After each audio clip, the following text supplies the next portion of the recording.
Hi guys, meron akong mga dot. Hindi lang yan sa muka, pati sa anit, sa buong katawan, sa binti. Sobrang madami. Tapos, ayan, may tapal ako guys. Meron akong mga tapal sa tiyan, sa likod. Kasi daw ako ay nadanyo. Ngayon, kakauwi ko lang guys, galing sa Taiwan. Sabi ng manggagamot sa albularyo, ako'y nadanyo. Siyempre, nagpa-check up na ako sa derma. Ito daw ay allergy. Tapos, uminom ako ng para sa allergy at saka sa pangangati ko, para hindi ako mangati.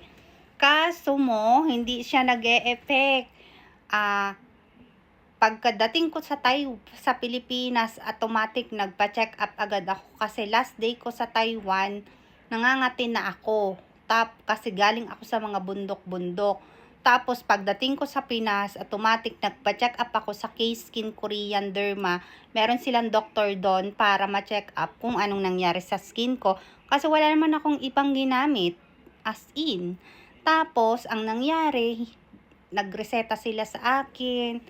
Tapos, nung maresetahan nga nila ako, ayan, na-take ko naman. Hindi umi-effect, nangangati pa din ako. Tapos, hindi ako nagamit ng matatapang na sabon, guys.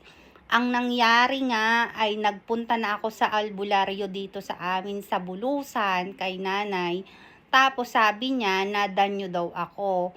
Ngayon, nung nakita ko, sabi nga niya, aba, ay may danyo ka. Sa Taiwan pala may mga ganyan din. Sabi ko baka kasi 'di ba, Buddhism yung kanilang religion doon. Meron din naman Christian, may Catholic din. Kaya lang more on Buddhism. Kaya maaring marami ding mga nuno doon. Ngayon, hindi man ako magtabi nuno. Paano ko magtabi nuno doon? Hindi ko man alam ang Chinese ng tabi nuno. Kung magtabi nuno man ako, maintindihan kaya ako ng nuno? Yun maisip ko. Siguro, kung saan ko to nakuha, hindi ko maintindihan. Pero after akong matapalan ni nanay, automatic na parang guminhawa ang pakiramdam ko, guys. As in, guminhawa ang pakiramdam ko, pero pinaiiwas niya rin ako sa mga malalansa kasi nga matindi rin daw ang allergy ko.